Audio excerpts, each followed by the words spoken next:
নমস্কার বন্ধুরা, জানা গেছেন সবাইকে স্বাগত। আশা করি সবাই ভালো আছেন। আজকে আরেকটা রেসিপি নিয়ে আসছি। আজকে তৈরি করব ঝিঙের অসাধারণ বড়া। আমরা ঝিঙেটাকে এভাবে কেটে পলি করে এভাবে কেটে নিয়েছি। খুব ঝুড়ি ঝুড়ি করে এভাবে কেটে নিয়েছি। আমরা পুরোপুরিভাবে একটু করে বাজিয়ে রেখেছি যাতে বড়াটা সুন্দর দেখা যায়। আমরা পুরোটা কেটে নেইনি, একটু করে বাজিয়ে রেখেছি। ঠিক আপনারা এভাবে কেটে নেবেন। আমরা এর মাঝে একটু লবণ দিয়ে মেখে দিব। খুব সামান্য পরিমাণের মতো আমরা লবণ দিয়ে একটু মেখে নেব যাতে ঝিঙাটা খুব সহজেই নরম হয়ে যায় এবং বড়াটা ভাজতেও খুব সুন্দর দেখায়।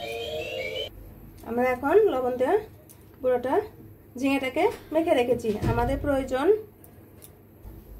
আমাদের লাগছে এখানে বড় সাইজের একটি পেঁয়াজ, এভাবে আমরা কুচি করে নিয়েছি।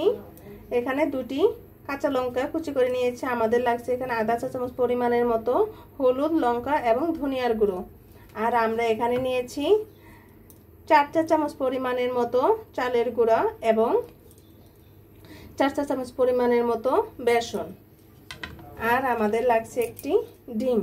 খুব সহজেই আমরা বড়াটা তৈরি করে নিব।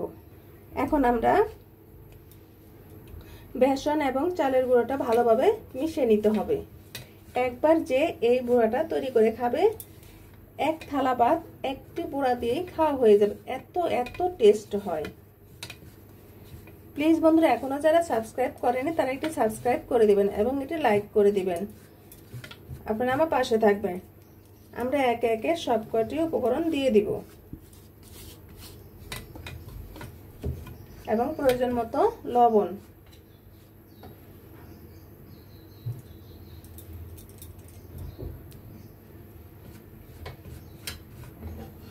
এখন এর মাঝে একটি ডিম ভেঙে দিব। এখন ডিমটা ভালোভাবে এভাবে মেখে নরমাল জল দিয়ে একটা ব্যাটার তৈরি করে নিব। বেশি পাতলাও হবে না, বেশি ঘনও হবে না।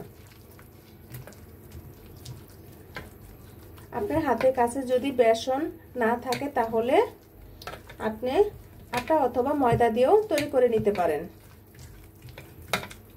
আমাদের ব্যাটারটা তৈরি হয়ে গিয়েছে। ঠিক এরকম ভারী হবে।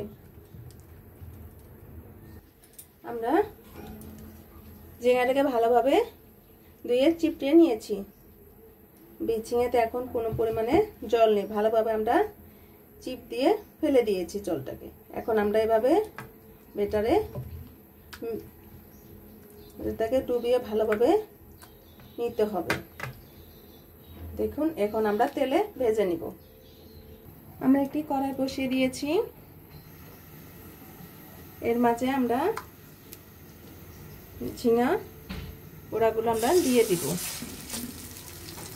গরম ভাতের সাথে খুবই টেস্ট হয়। হঠাৎ কোনো মেহমান চলে আসলে যদি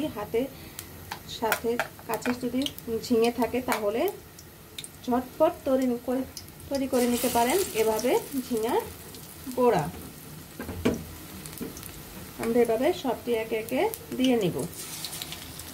আমরা বড়াটা সবকটি দিয়ে দিয়েছি। এখন আমরা উল্টিয়ে নিব। দেখুন বন্ধুরা, আমরা বড়াগুলো উল্টিয়ে নিয়েছি। এখন ভালোভাবে 1 থেকে 2 মিনিটের মতো আমরা এপাশ ওপাশ উল্টিয়ে ভালোভাবে ব্রাউন কালার হওয়ার পর্যন্ত আমরা বারবার এভাবে ভেজে নিব। আমাদের বড়াগুলো তৈরি হয়ে গিয়েছে। এখন আমরা নামিয়ে নিব। দেখুন বন্ধুরা, আমাদের বড়াটি তৈরি হয়ে গেছে। কত সুন্দর দেখাচ্ছে এবং খেতে অনেক টেস্ট হয়েছে। আপনারা অবশ্যই বাসায় এভাবে তৈরি করুন, মাত্র একটি ডিম দিয়ে। ভিডিওটা দেখার জন্য ধন্যবাদ। Thank you.